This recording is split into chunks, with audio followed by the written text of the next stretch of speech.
सहकारी मन्त्रालयका महाशाखा प्रमुखजी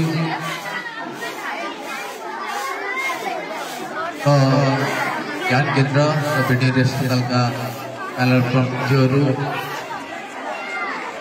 कृषि शाखाका सर, यो स्कुलका सम्पूर्ण सरहरू, टिचरहरू र अभिभावकज्यूहरू र विद्वान विद्यार्थी भाइ बहिनीहरू, पत्रकार साथीहरू, सुरक्षा निकायका प्रमुखका सम्पूर्ण सदस्य साथीहरू, यहाँहरू सम्पूर्णलाई हार्दिक नमस्कार। उद्योग कृषि सहकारी मन्त्रालयको तर्फबाट हार्दिक नमस्कार भन्न चाहन्छु। र सबैले आज यहाँ स्वर्गीय रामेश्वर चौधरी, स्वर्गीय कुनावती चौधरीज्यूको स्मरणमा सम्झनामा यहाँ केही रचनात्मक कार्यक्रम र खेलकुद गतिविधि पनि हुने हामीले थाहा पाएका छौँ। र यो स्कुल स्थापना गर्दाखेरि उहाँहरूको ठुलो अतुलनीय योगदान रहेको हामीले बुझेका छौँ। र उहाँको सहयोगले, यहाँको सहयोगी मनको भावनाले र शिक्षा क्षेत्रको एउटा पिताको रूपमा यो क्षेत्रमा उहाँले ठुलो बिर्सिनै नसक्ने खालको यो समुदाय, यो वडामा उहाँले योगदान दिनुभएको रहेछ। तर त्यसै स्वरूप उहाँका छोराहरूको तर्फबाट उहाँको स्मृति प्रतिष्ठान दर्ता गर्नुभएको छ। केही सोसियल कामहरू गर्नलाई, केही रचनात्मक कार्यक्रमहरू गर्नलाई, केही खेलकुद गतिविधि गर्नलाई र यो स्कुललाई सेवा पुग्ने खालको एउटा नयाँ सामाजिक सेवाको हिसाबले उहाँले स्मृति प्रतिष्ठान पनि दर्ता गर्नुभएको रहेछ।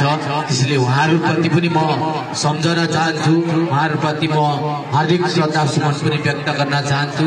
र उहाँको परिवार, उहाँको सदस्य र उहाँको छोराहरूलाई पनि म हार्दिकताका साथ समाजसेवी र शिक्षा क्षेत्रमा गर्ने विभिन्न किसिमका सहयोग र सामाजिक सेवामा लाग्नु भएकोमा उहाँलाई पनि थप आगामी दिनको उन्नति र प्रगतिको पनि म शुभकामना व्यक्त गर्न चाहन्छु। र आज हामी यहाँका स्कुलको प्राङ्गणमा आएका छौँ र यहाँ आउँदै गर्दा धेरै खेलकुद गतिविधि र फन्नी गेमहरू पनि यहाँ भएको छ र फेरि पनि हुँदै रहेछ भन्ने मैले बुझेको छु।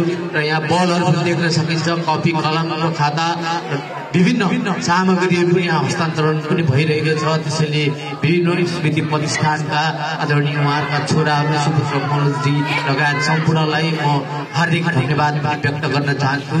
र स्वभावैले स्कुल भन्ने बित्तिकै हामीले पढ्नलाई मात्रै स्कुल भन्ने पनि हुँदैन। बच्चाहरू यहाँ आउँदै गर्दाखेरि उहाँलाई सहयोग पुग्ने खालको सृजनात्मक कार्यक्रम, रचनात्मक कार्यक्रम, विविध कार्यक्रमहरू गऱ्यौँ भने उहाँहरूको मानसिक रूपमा विकास हुनलाई पनि सहयोग हुन्छ, शारीरिक रूपमा शरीरलाई बढ्नलाई पनि सहयोग हुन्छ र भौतिक रूपमा हरेक कार्यक्रमले सिक विद्यार्थीलाई पढ्नको लागि, तीक्ष्ण बुद्धि बनाउनको लागि पनि सहयोग हुन्छ।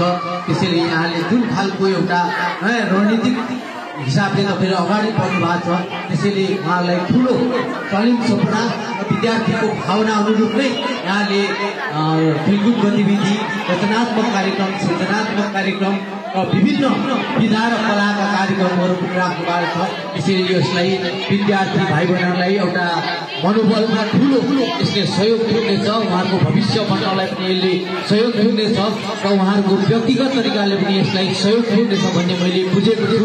त्यसैले यो कार्यक्रम तपाईँले स्कुलमा गतिविधि गर्नुभएको छ, त्यो गतिविधिले पक्कै पनि यहाँका विद्यार्थी भाइ बहिनीलाई ठुलो सहयोग पुग्ने पनि मैले आशा गरेको छु।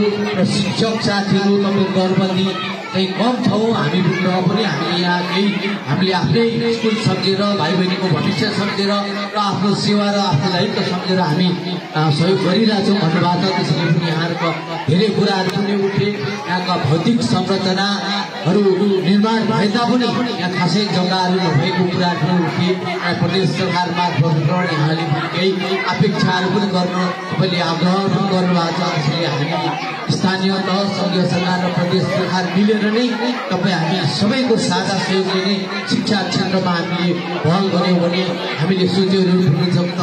सङ्घीयतालाई संस्थागत गर्नलाई, गणतन्त्रलाई संस्थागत गर्नलाई पनि 3 तहको उत्तिकै भूमिका हुन्छ स्थानीय तहको स्थानीय सरकारको प्रदेश सरकारको संघीय सरकारको पनि उत्तिकै भूमिका हुन्छ त्यसैले तपाईँ हामी सबै र मासिक सम्बन्ध भएर अगाडि बढायो भने हामीले यस क्षेत्रको विकासको लागि हामीले सोचेर गयौँ र स्थानीय तहबाट केही मागहरू र केही डाटाहरू आयो भने हामीले त्यसलाई पनि टिपेर भोलि यसमा गर्न सक्ने